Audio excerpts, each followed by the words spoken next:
Who would have thought Highland Pipers could play a role in recruiting future doctors into rural medicine? Apparently, it's a thing. I'm Patrick Daly and I'm one of the team at the Rural Doctors Association of Australia. RDAA and our generous long-term sponsor MDA National offer 7 bursaries each year to support junior doctors to attend a rural health conference, a rural clinical placement, or a skills workshop in a rural town. Last year, 3 of our bursaries supported junior doctors to attend the Rural Medicine Australia conference in Canberra. In the lead-up to the conference, I spoke with one of the recipients, Dr. Sam Hemer, about his journey into rural medicine, as well as his career plans and, of course, that intriguing connection with the Highland piping community. At the time I spoke with him, Sam was working as a resident medical officer in the emergency department at Mount Isa Hospital. Before we begin, I'd like to acknowledge the traditional owners of the land we meet on across Australia as we listen to this podcast. I'd also like to pay my respects to elders past, present and emerging, and welcome any Aboriginal and Torres Strait Islander listeners who may be joining us. Sam, congratulations on receiving one of the MDA National and RDAA Destination Rural Bursaries for RMA 22. What got you interested in medicine in the first place? Was it always going to be a career you chose? No, thank you very much. I'm very happy to be here. I'm very grateful to be a recipient of this award from this support from RDAA and MDA. Look, it wasn't always going to be medicine. I had lots of different interests growing up. Going through high school, I was sort of only at the last minute with mates around me in high school deciding to do medicine. And also my piping mentor, who's a rural generalist, sort of sparked my interest. And I ended up having a gap year going overseas before deciding what I wanted to do. And it just so happened that all my ducks lined up in a row. I applied to JCU and got in. So what might have you been if you hadn't have ended up doing medicine? Oh, look, Dad's a forester and he always says I'm a sorry loser for becoming a doctor. So, no, I don't know what I would have done. I don't know. I'm very happy to have chosen or to have fallen into this. It's a fantastic career with endless opportunities. And what about rural medicine? Did you have a rural upbringing or rural exposure at some point that really got you interested in the rural medical path? Yeah, so my family, I was born was in the Nambucca Valley, just south of Coffs Harbour, and the hospital there, the district hospital, Bellinger River, was a rural generalist-led service, and so I was born up there, and essentially grew up in a community that was fostered and had strong engagement with rural generalists. So I guess going back to that sort of environment was always natural, and living rurally and working rurally is far more interesting to me than living in a metropolitan area. So tell me about the rural experiences you've had while you've been a medical student. How have they solidified your interest in rural? Yeah, I mean, look, James Cook University, where I went through, has a very strong rural focus, and we've been on rural placement since first year. Places like Benalla, Maxville here in New South Wales, Longreach, Tully in North Queensland, and Mount Isa, where I currently work, all places that I went as students. And from a student point of view, it's fantastic because you're more engaged in the hospital. You get to do more procedures, you get to see more pathology, and you have more interaction with your supervisors. And that experience from a medical student has flown on to your experience as a junior doctor. So you're far more hands-on in terms of what you do in a rural hospital compared to my teaching hospital was Townsville University Hospital, the second biggest hospital in Queensland. So, yeah, I guess overwhelmingly positive experience in all of my rural places. So you're currently a Queensland Rural Generalist trainee, and you've been working in Mount Isa with outreach to remote Aboriginal communities like Mornington Island. Tell me about some of the experiences you've had there and what you've taken away from that. Mount Isa really seems to have caught your heartstrings. Yeah, Mount Isa is a fantastic community. And from the hospital point of view, I'm predominantly in ED this year, and it's really, really well supported by a mixture of rural generalists, mostly FACRM ED consultants, as well as FACEMs, emergency specialists. And there's a great ratio between consultants and junior doctors. So you're really well fostered and mentored through that. with a real focus on learning in the clinical environment. In terms of outreach experience, I've been lucky to go to Dumaji and Mornington Island. And the thing that's really caught me about those places, having not yet worked there, is how, skilled the staff are with relation to how few resources they have. They're expected to deal with trauma, potentially people coming in late labour, neonatal sepsis, and they're often sometimes with or without a doctor and several experienced nursing staff that are able to deal with these presentations in a safe and competent manner, which is really impressive, and I guess is why I find rural medicine so exciting. Tell me about the cultural immersion you have on those trips. All of these health services are predominantly staffed by locals. There's other than maybe a few of the hospital staff. What's fantastic is when you go to these places, the locals are incredibly welcoming and want to give you insight into their culture and customs. The Aboriginal communities in these places put their culture on show and are very proud of it. And when we're in Mornington Island, for instance, there's an art gallery that's run by lots of the elder females up there, and you're able to go in and look at their traditional paintings.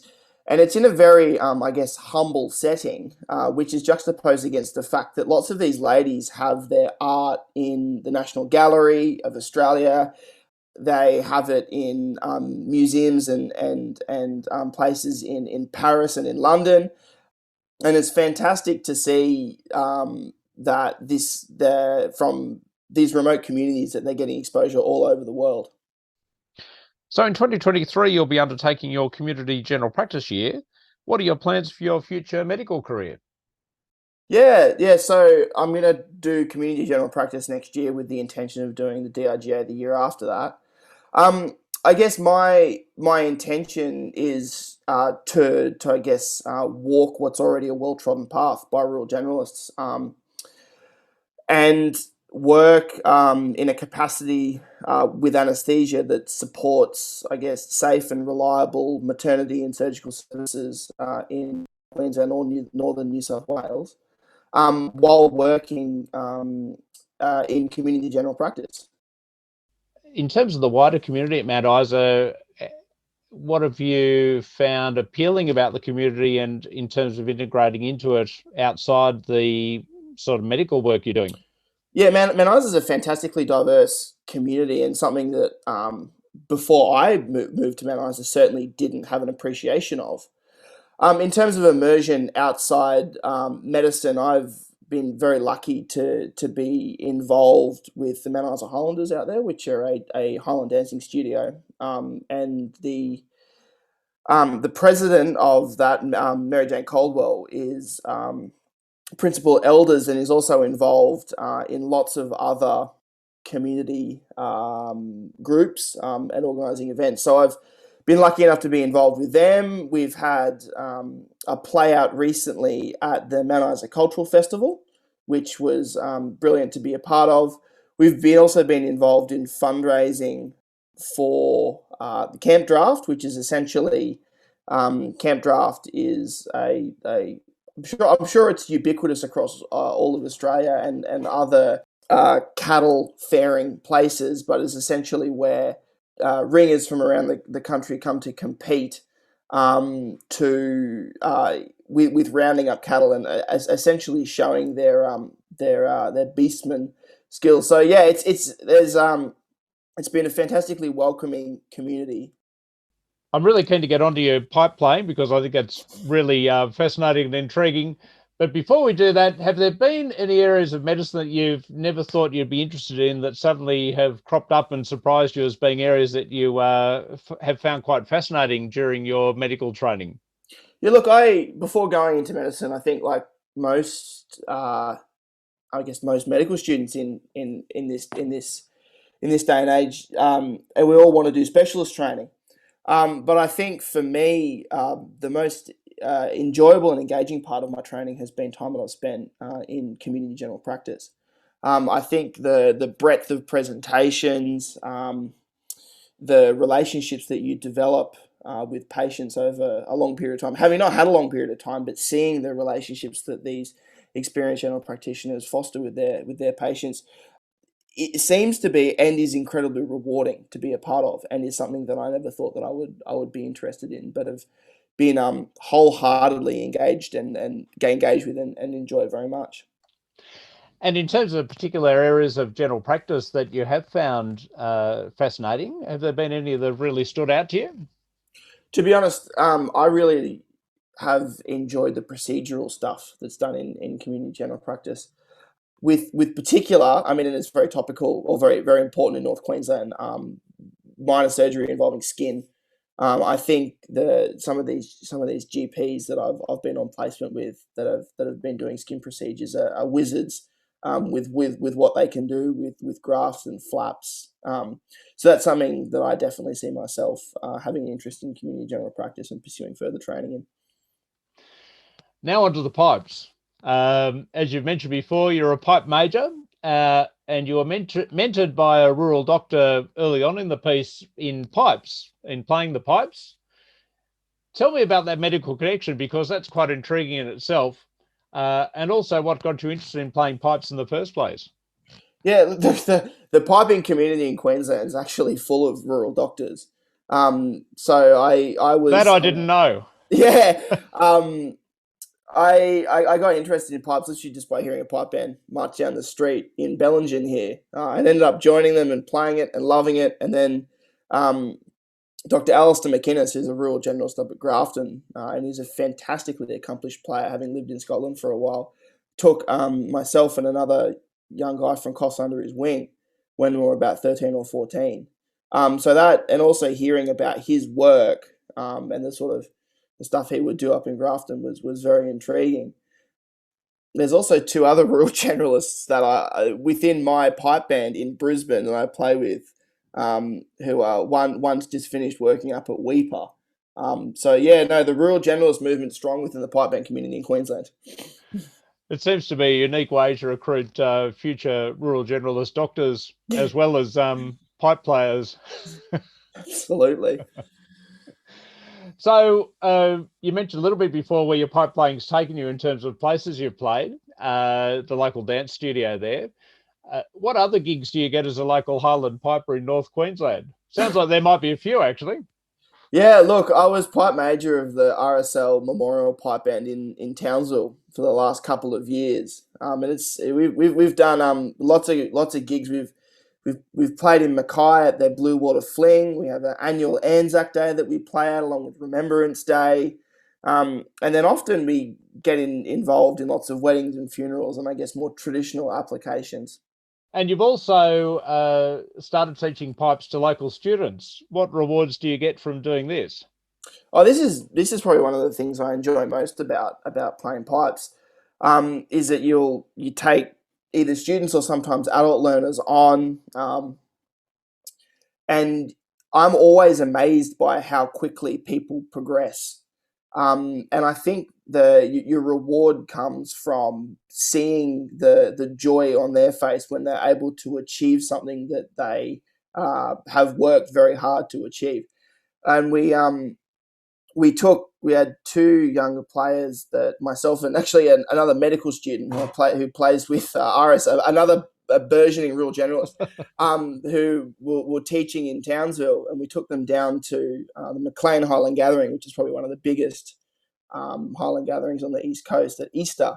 And these two guys that we've been fostering came through, and they had their first time competing in the solos, and they both did exceptionally well. One winning quite a substantial prize, and the unbridled joy that they both had, while during playing and then after, and then being acknowledged for their progress and their sense of fulfillment was pretty special.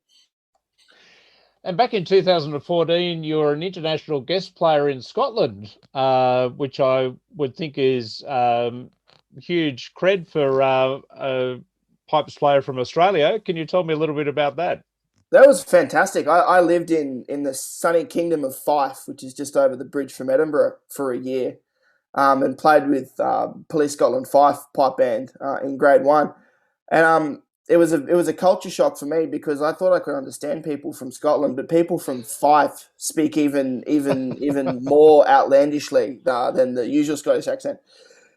Yeah, it was great. I actually lived in a relatively rural place there, working on a property as a hand. Had an absolutely brilliant year being engaged with the band, and then also sort of being integrated into the broader Fife community. And it's something that I'm looking forward to going back and doing sometime in the future.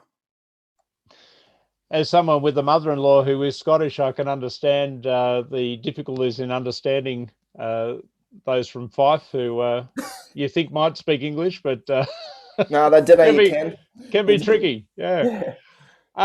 Funny experiences relating to the pipes. Have you had neighbours asking you to stop practicing at midnight or anything like that?